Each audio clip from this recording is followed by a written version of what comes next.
marika toko faevatra ambe folo andeny ny fahadimy amby roapolo te izao voalaza ny tenin'andriamanitra manao hoe lazaiko aminareo marina tokoa tsy mba hisotro ny vokatry ny voaloboka itsony ao mandra-piavy ny andro izay isotroko izay vaovao any amin'ny fanjakan'andriamanitra andeha hivavaka isika.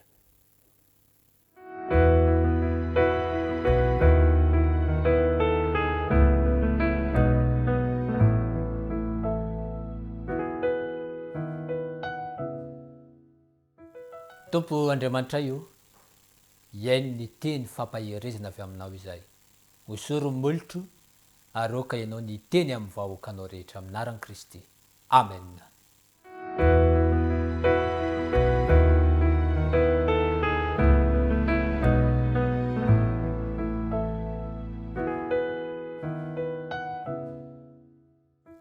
Hitantsika omaly ry raha lasina bava malala isany fa ny tanan'i Jesosy dia tanana mpitsodrano. Asa ny fantinampetraka hoe efa samy nanandrana ve isika omaly ny amin'izay hoe mitsodrano izay, ohatra hoe mifandao misaraka zany dia mba omena teny'ilay olona fiadanana eo aminao, mitsodranonao aho sy ny sisa. Inoko fa efa samy nanandrana isika ary raha mbola nisy tsy nanandrana dia mandritry ny fiainanao dia ataovy fahazarana mihitsy izay hoe rehefa misy fisarahana izany dia manome izay tsodrano izay, fa tsy hoe tsy mifandevy maty aminao aho. Misy manao an'izany, tsy mifandevy maty, tsy miray fasana aminao aho. Tsy tari-dalan'ny baiboly izany, ary izany indrindra no anonako ny arahaba satria araka lisina omaly dia mila fanonona tsodrano, manonona ny fiadanan'ny tompo isan'andro san'andro isika, ka ny fiadanan'ny tompo anie ho amin'ny isam-baravarana engany ny fotoana izay ny rahantsika tetina nandritra ny herinandro dia ho tanteraka amintsika ary ahita fanambinana isika hiova ny fiainantsika satria Kristy mihitsy no ataontsika alohala, ary ny tanan'i Kristy izay efa mitsotra isan'andro san'andro ary andray izany itsika hitondra fanavaozana ho amin'ny fiainantsika ny tanan'i Jesosy. Androany indray dia hiatrika loha hevitra lehibe anankiray isika amaranantsika anazy manao hoe ny tanan'i Jesosy dia tanana manomana ranom-boaloboka ho anao, manomana ranom-boaloboka ho anao ny tanan'i Jesosy. Hitantsika ny tantara fa izao ao amin'ny marika toko faevatra ambe folo dia misy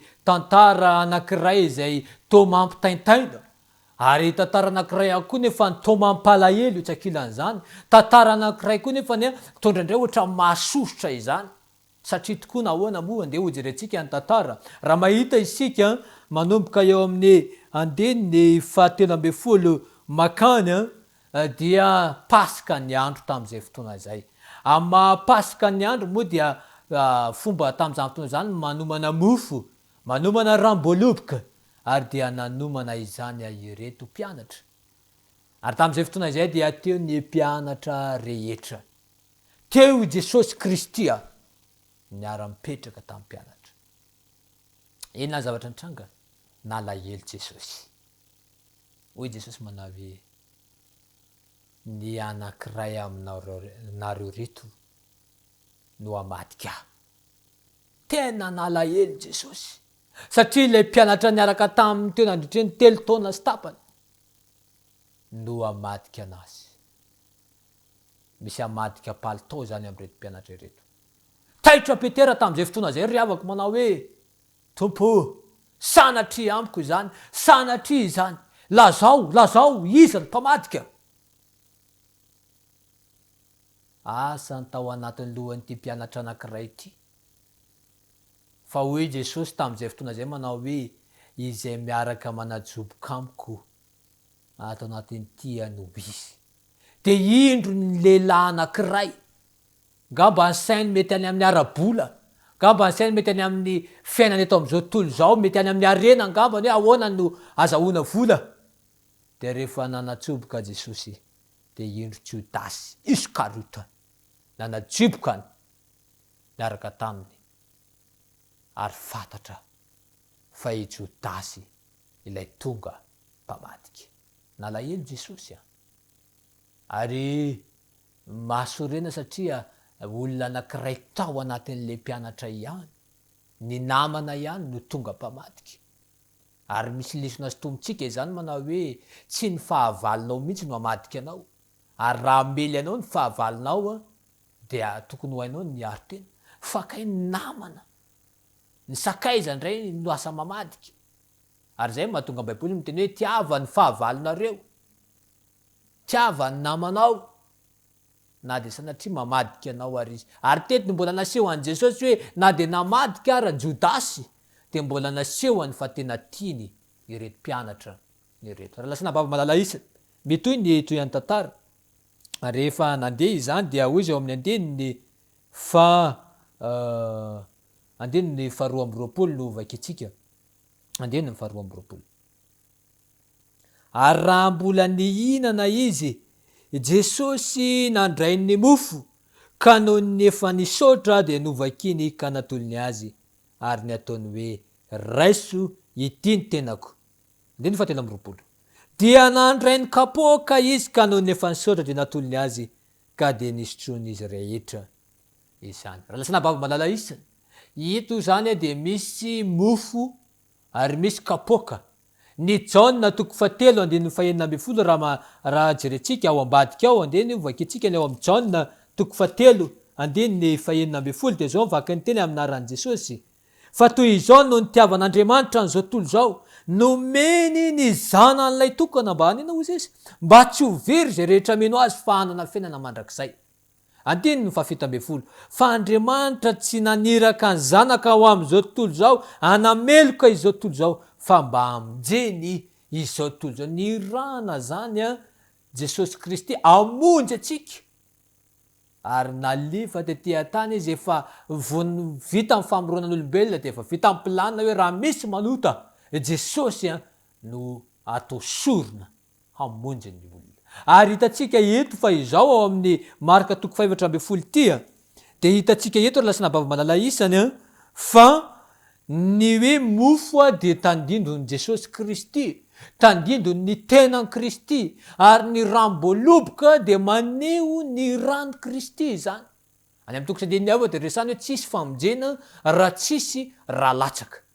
Ary tamin'io fotoana io dia niaraka ninana mofo sy nisotro an'ity ranom-boaloboka ty Jesosy, tandindon'ny tenany izay andalo fahafatesana, ary ho lefonina ny ipotrahan'ilay ra izay maneho famelan-keloka. Ryavana malala amin'ity famarana ity, inonao ve zany tenin'Andriamanitra izany? Ny tenan'i Kristy zany dia mitondra fiainana ho anao le mofo, ary raha misotro izany ianao dia hanana anjara amin'ilay fiainana mandrakizay. Ary ny ran'i Kristy dia mitondra fanantenana ho atsika, fa izao rehefa inotsika izany dia ho voavelany helokontsika. Eto amin'ny andeniny 4:20 dia izy manao hoe ary izy tamin'ny ity ny rako fanekena izay alatsaka hamonjy ny maro. 5:20 lazaiko aminareo marina tokoa, tsy mba hisotro ny vokatry ny voaloboka intsony aho mandra-piavy ny andro izay isotsoka izay vaovao amin'ny fanjakan'Andriamanitra.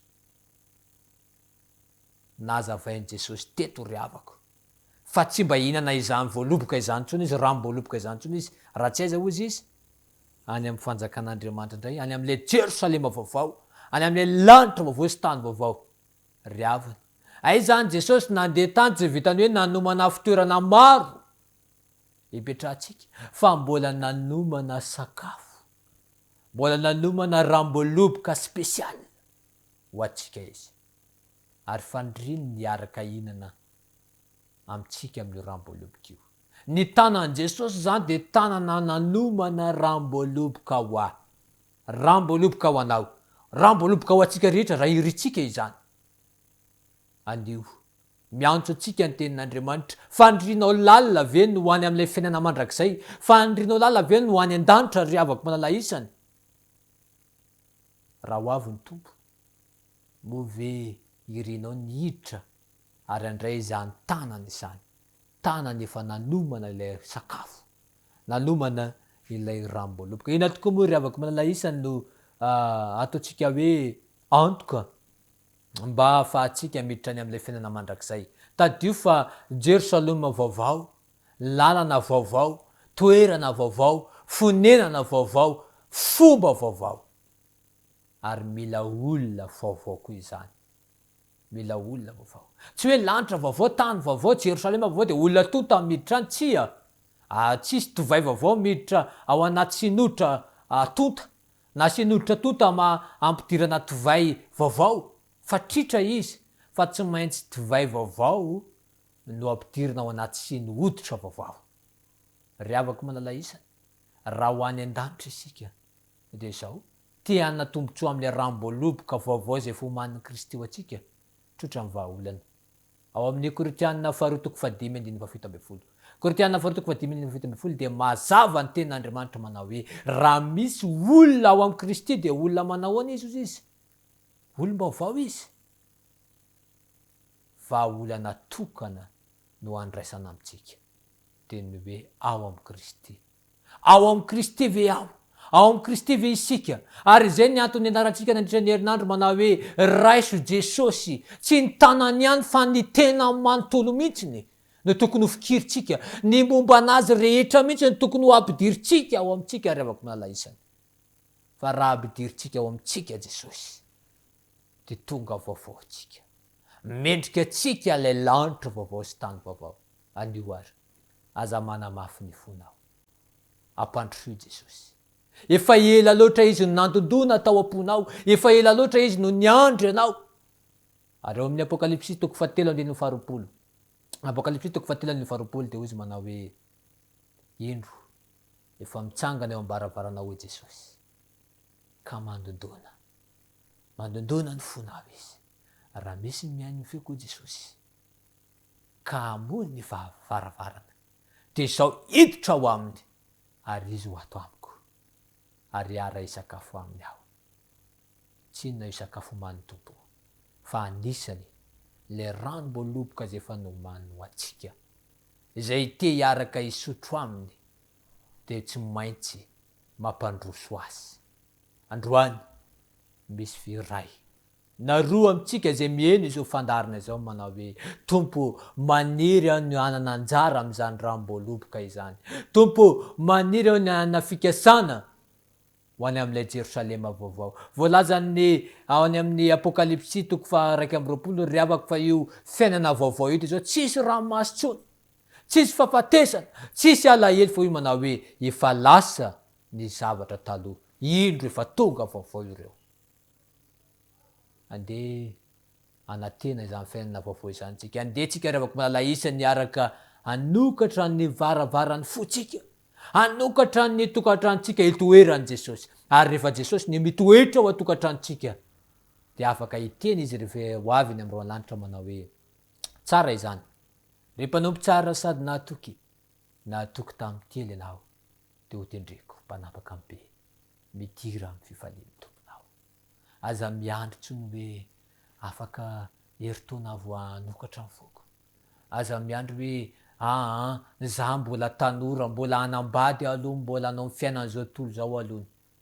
Fa anio raha mareny teniny ianao, aza mangatakandro, sokafo ny fonao, ampandrosoy Jesosy fa izy ihany vahaolana, ary raiso ny tanany fa afaka nova ny fiainanao.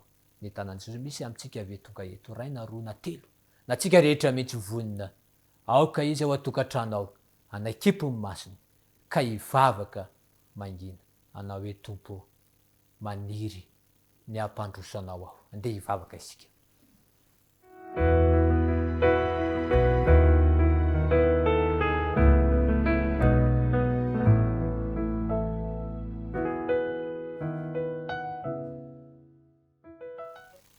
Jesosy malalo, akory ny alehibean'ny fitiavanao anay tsirairay avy.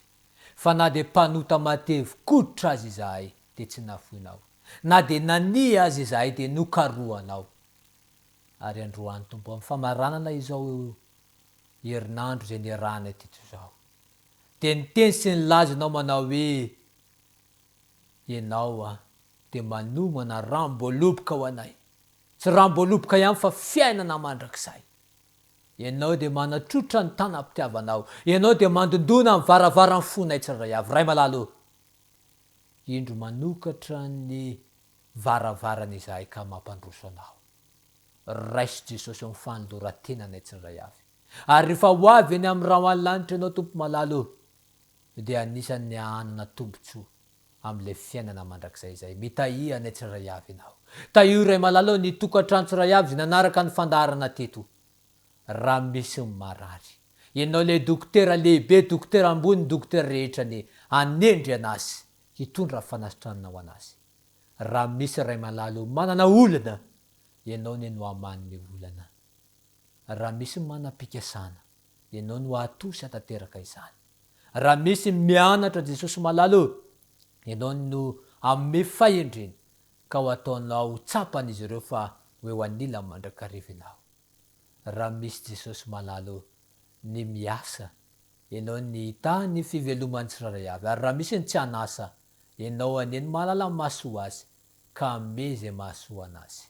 Fandao hisaraka izay no fandao fahisaraka fa ianao tompo hitany tokantrano tsirairay avy ka ho tahina izay raha miditra, ho tahina izay raha mivoaka. Ny fiadananao Kristy ampy mizara ho anay tsirairay avy. Fampiraisina avy amin'ny fanahy masina ho amin'ny isam-batan'olona ary fitiavanao Andriamanitra ray toetra amin'ny tokantrano tsirairay avy amin'ny anaran'i Kristy. Amen. Amen.